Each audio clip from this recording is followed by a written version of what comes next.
Elaida, anche se siamo in uno spazio grande, io li inviterei a fare un passo in avanti, cosa dici? Fate un passo, solo un passo in avanti. C'è abbastanza spazio. C'è spazio, ecco, venite possiamo avvicinarsi, bravissimi.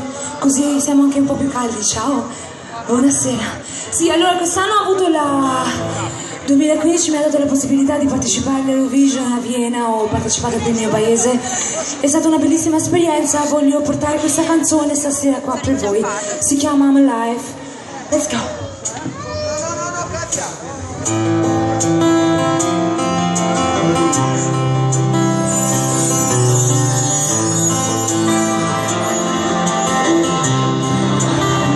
Proviamo con le mani,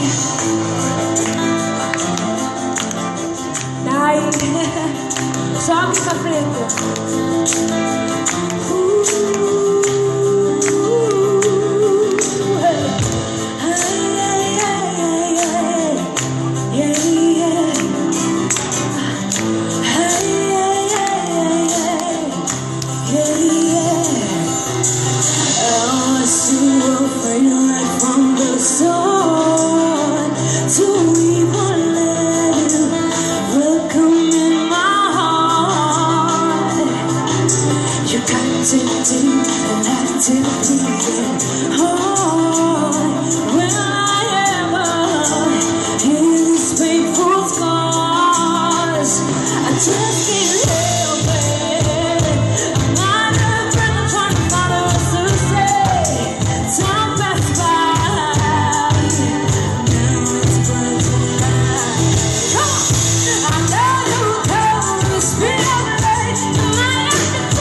Grazie mille.